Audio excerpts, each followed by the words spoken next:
May buntag sa ato atanan, niya naputan nining adlaw Miyerkules nining July 1, 2020. Salamat sa Ginoo kay nagtuo ko nga kitan tanan kamo diha naa sa maayong panlawas. Karong buntag atong padayonon ang pagtuon diha sa mga salmo, mga pag-ampo diha sa salmo. Ug nga akong pangamuyo ngadto sa balang espiritu nga unta magiyahan kita, matultulan ta, matabangan kita sa pag-ampo panahon sa krisis. Atong iduko atong mga ulo, magampo kita ngadto sa buhi nga Dios.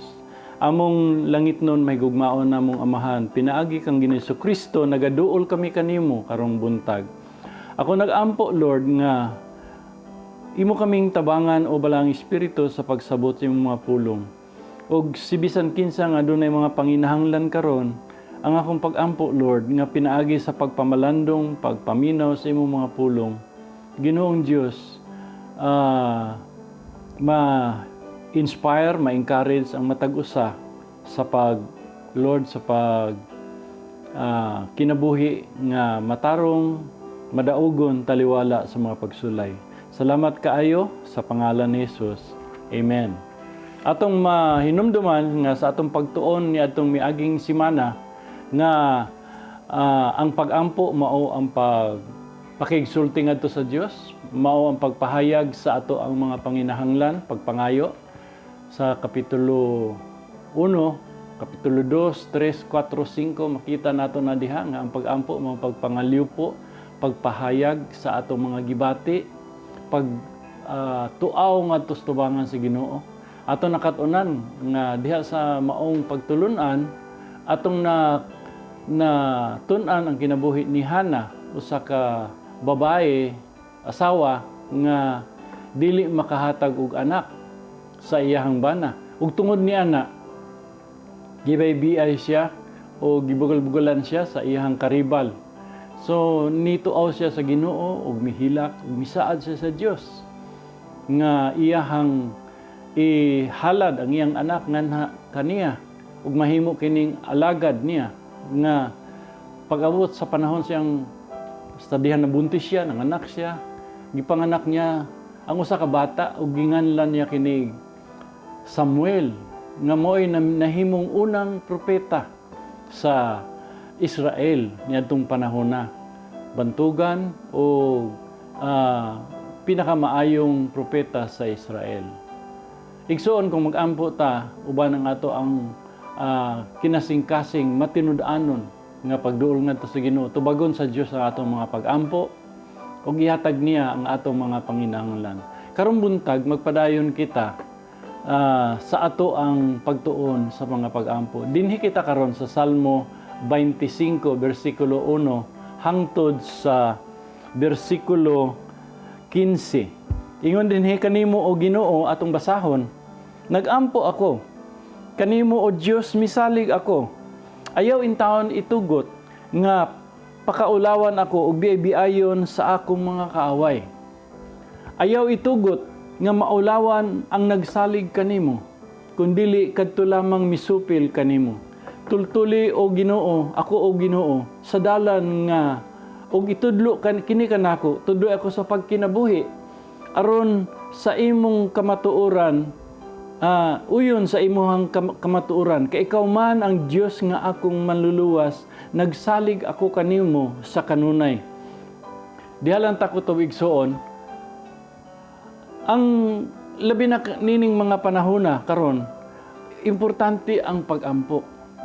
Unsa man ang mga butay mo nakatunan panahon sa pandemic, ako nakita nako ang kamahinungdanon sa pag-ampo. Panahon nga natay mga pagsulay, panginahanglan, importante ang pag-ampo. Nining panahon sa krisis sa kalibutan, kita nato daghan ang mga establishmento, trabahuan nga nagsara, ang ekonomiya nibagsak, ang mga tao nawadag trabaho, ug daghan pa gyud ang mawad-an og trabaho. So maabot nga mga adlaw matud pa sa pananaw sa mga economic managers. Unsa may maayo og angay natong buhaton nining mga panahona, labi na kanato nga mga magtotoo. Di man kita makalikay niini, apektado pud ta. So, dinhi sa Salmo 25, versikulo 1 hangtod sa versikulo 15, makita nato nga pahayag sa Dios ang mga butang nga angay natong buhaton panahon sa mga pagsulay o panginahanglan. Unang-una, ang una natong buhaton, angay natong himuon mao nga kita magampo. Ingon pa dinhi sa bersikulo 1, kanimo o Ginoo nagampo ako. Asa siya nagampo? Bersikulo 1 ug 2, kanimo o Ginoo nagampo ako. Ngadto sa Ginoo siya nagampo. Kinsa man ning Ginoo nga iyang giampo? Kung balikan nato og tan-aw sa chapter 24 verse 1 to 10, makita nato ang description o kinaiyahan ining maong Ginoo nga ginaampuan ni David nining panahon sa pagsulay nga iyahang ginaagian. Siya ang Dios, verse 1 sa chapter 24, nga tag-iya sa kalibutan ug sa tanan nga anaa niini ang yuta nga ang tanan nga nagpuyo dinhi. Di lang kay ang yuta, ang kadagatan, ang tanan nga ania niini o ang tanan nga nagpuyo niini. Siya usab ang Dios nga manluluwas. Bersikulo 5, maluluyon, may gugmaon. Siya ang Dios nga makanunayon sa iyang gugma nga walay paglubad. Ang Ginoo nga mapinasayloon. Bersikulo 7, makita po nato nga dili lamang kay manluluwas siya sa iyang mga katawhan nga mudangop kaniya, siya ang Dios nga matarong. Siya ang Diyos nga nagtuman sa iyahang mga saad. Siya ang kusgan o gamhanan nga Diyos. Ang Ginoo ba nga atong ginaampuan, kusgan o gamhanan? Siya ba ang gamhanang hari nga tag-iya sa langit ug sa yuta? Igsuon, ang Ginoo nga atong ampuan dapat kadtong atong kasaligan o gamhanan, manluluwas, matarong, maayo, mahigugmaon, maluluyon, mapinasayloon.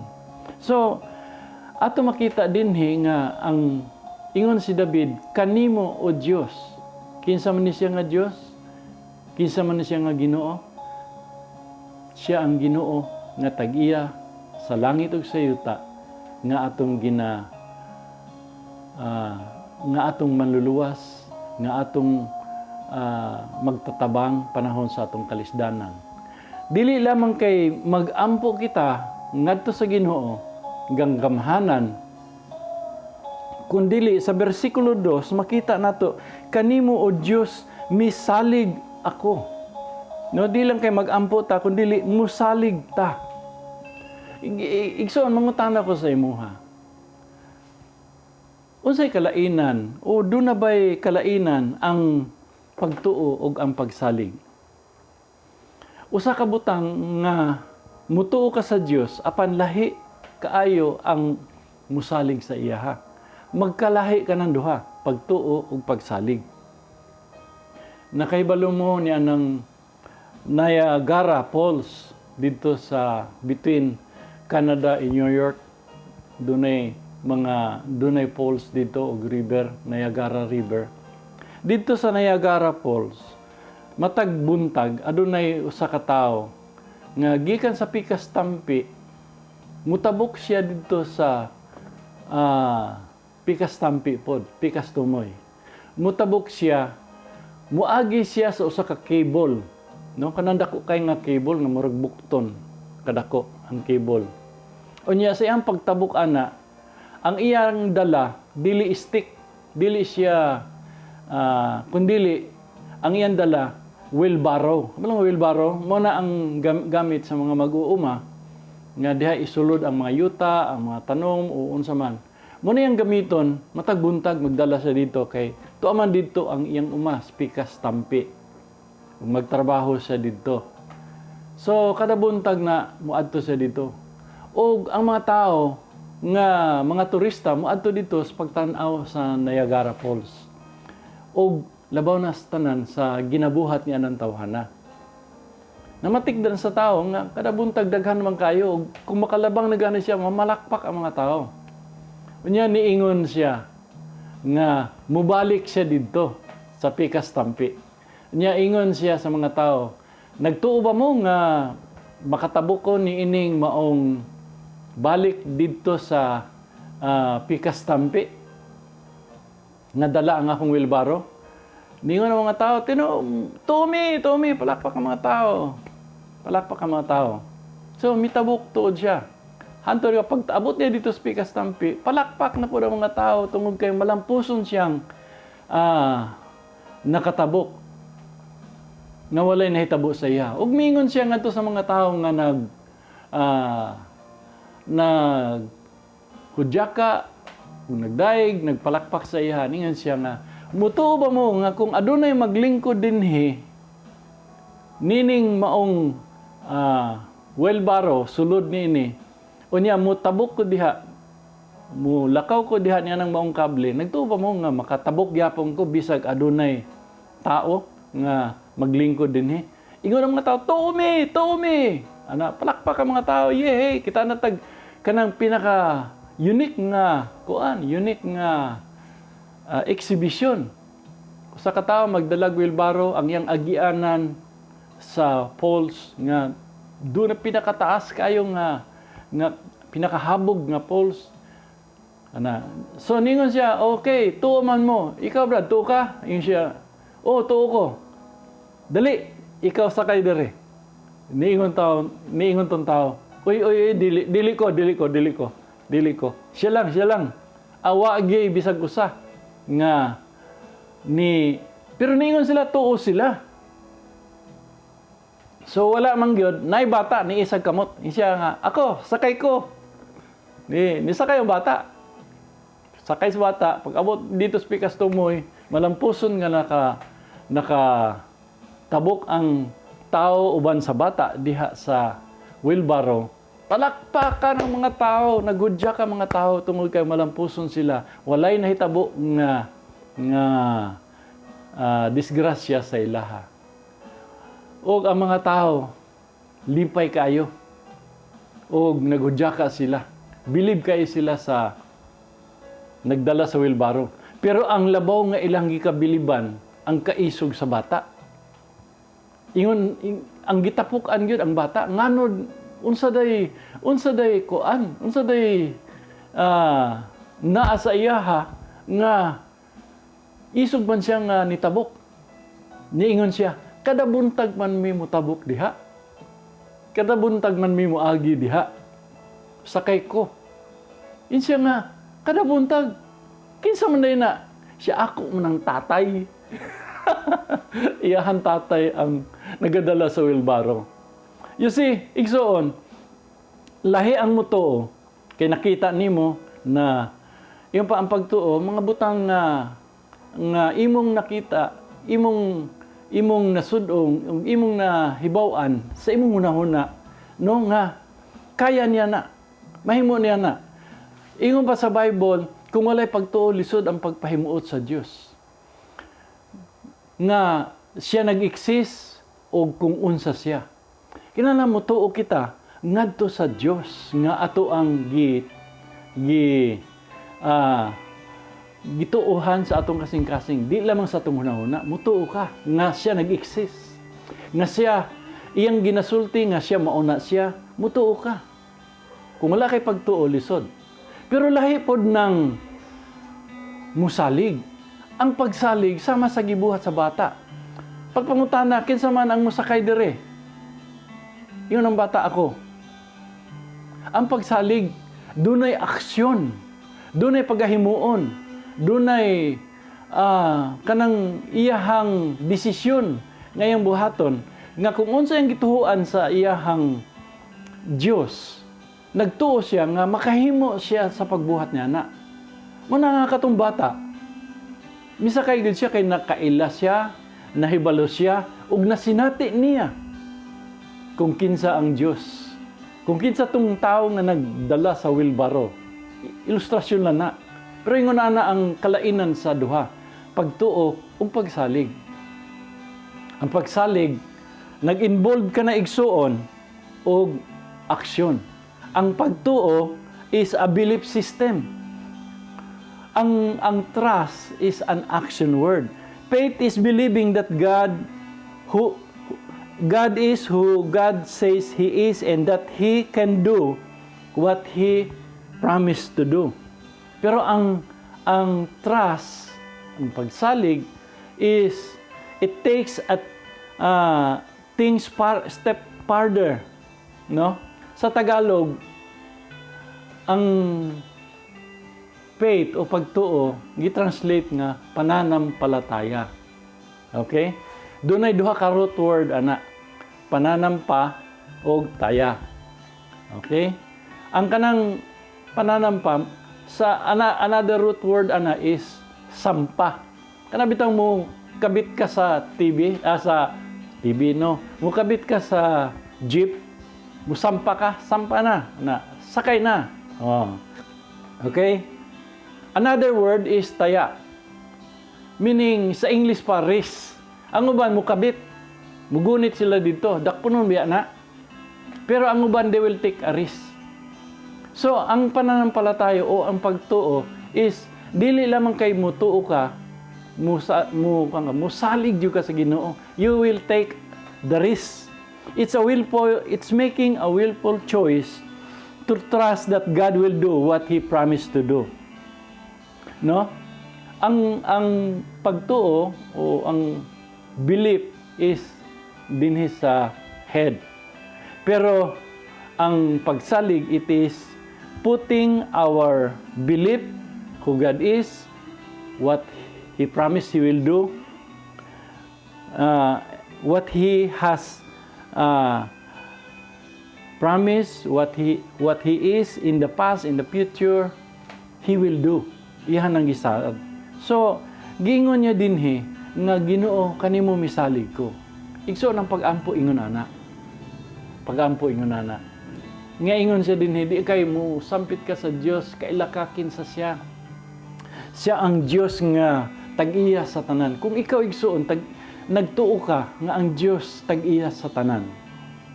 Ug siya ang magbubuhat sa langit ug sa yuta. Siya ang tag-iya sa tanan nga anaa niini. Ug nagsalig ka kaniya nga siya ang magbubuhat, walay pag-ampo nimo igsuon nga angay nimong pagduha-duhaan. Tubagon baka sa Ginoo ang akong pag-ampo. Kung siya ang Dios nga imong manluluwas, nagkinahanglan ka og tabang, kaluwasan, dili lamang sa umaabot nga kaluwasan, kundi sa present day karon nga nagkinahanglan ka sa Dios nga luwasan ka sa imong kahintang karon. Labi na karon wala tay trabaho, wala tay kanang kapangitaan, kapanginabuhian, wa ta kabalo asa ta mudagan. Nami mga silingan dinhi, na mga bag-ong establishmento, wala pa ang lockdown. Nag-invest sila kwarta dito, dagko, tag 200,000. Ang uban, nawad ag trabaho, nawad-an o kanang panginabuhi, business. Ugan sa may nahitabo sa ilaha, mga magtutuo na. Ang uban medyo na-discourage o medyo nawad-an o kanang kay balo kung sa'y buhaton. Igsuon, number 1 natong buhaton kung dunat naata niining mga panahuna. Mag-ampo. Mag-ampo kita ngadto sa Dios nga gisulti sa Bible. Dili niya itong mga binuhat sa kamot. Dili niya anang mga gagmayng mga giingon nila dis Dios kay butang dia ibabaw sa rep o diha sa altar diha o niya butangag mga bulak, butangag mga kindi, dili ingon ana mga binuhat sa kamot, dili ingon ana. Dili ta mag-ampo diha. Og sa dihang mag-ampo pa ta, moingon pa ta kung imo kung tubagon ang akong mga pag-ampo, palitan ta kag bag-ong bisti. Dili ingon ana aton Dios. Wa siya magkinahanglan sa ato ang mga paghalad nga sama ni ana o sa atong mga panaad nga sama ana. Ang aton Dios siya ang tag-iya sa langit ug sa yuta, siya ang tag-iya sa kalibutan ug siya ang tanan nga anaa nini. Kaya niya i-supply ang ato. Ingon pa sa Habakuk, sa Hageo, sa mga propeta ingon siya Iya ang mga kabukiran, iya ang mga mananap, iya ang mga bulawan, iya ang tanan. Igsuon, siya ba ang Diyos nga imuhang ginaampuan? Diyos nga maluluyon, makasabot sa imong panginahanglan? Mapinasayloon? Siya ba ang Diyos nga imong maluluwas? Ang gamhanan nga hari? Kung siya ang imong giampuan, saligi siya. Di lang kay diri ra kutob. Nga ikaw nahibalo kung kinsa siya. Pero pag-abot sa panahon nga murag dugay imong pag-ampo tubagon, mingon dayon ka nga, uy, wala man tubaga sa Ginoo nga akong pag-ampo. Salig sa iya igsoon.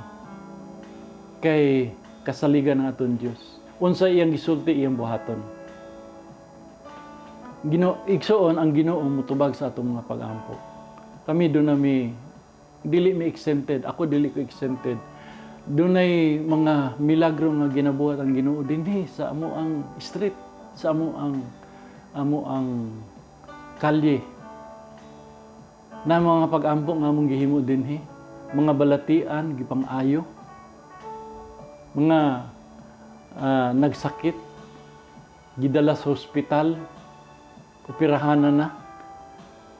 Pero nag-ampo mi, nangamuyo mi sa Ginoo. Among paabot ngadto kaniya ang among mga panliupo, naghangyo mi sa iyaha.